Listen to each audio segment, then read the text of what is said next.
Louisiana Politics 2007. I'm your host, Richey. With me, Gene Mills, Executive Director, Louisiana Family Forum. All the talk in Baton Rouge about whether or not there'll be the first veto override session in Louisiana history. I tell you, most of these lawmakers don't want an extra legislative session, but they're contemplating and dealing with some very controversial vetoes that literally make very little sense. I mean, it's not clear why Governor Blanco decided to be so punitive against such small groups and/or some of the tax credits or tax breaks that were afforded reasonably and responsibly. So now some of those lawmakers are looking at seriously calling themselves back into session to override that veto. Of course, the process for a veto override is kind of complicated. Prior to the 1974 state constitution, there really wasn't much of a process for coming in after a legislative session to override a veto, because the governor has 20 days after a session to actually sign or veto bills that pass through the legislature. As a matter of fact, from the 1922 Constitution to the 1974 Constitution, not a single veto of any governor had ever been overridden. Well, the 74 Constitution allows the legislators an automatic veto session unless a majority of either the House or the Senate send back in a ballot saying, no, we don't want a veto session. So the ballots went out this week. Now, 53 of the House members or 20 of the Senate members have to physically mark no on the ballot and send them in to keep a veto session from occurring. Now, since the 1974 Constitution, there has never been a veto session.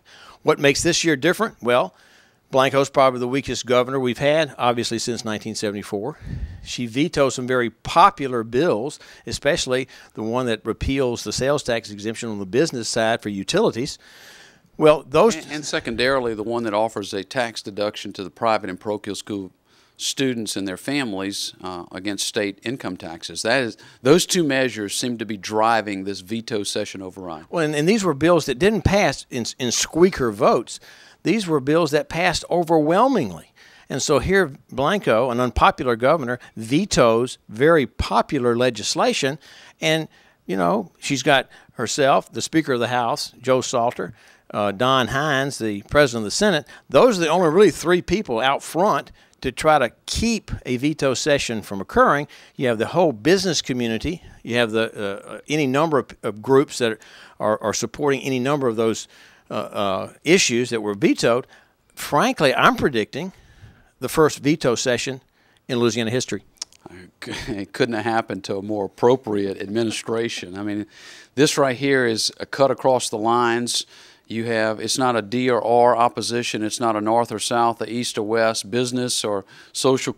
She offended everybody in some of these vetoes. And because of that, a coalition that's made up of those everybody's is doing what lawmakers are familiar with. I mean, all they've got to do is simply take a walk on that ballot, and they're calling themselves back into session. And that's something that's done legislatively quite frequently. And the truth is, I would agree with that assessment. It's a squeaker. It's very close, but it's very likely that there will be a special session to override these vetoes.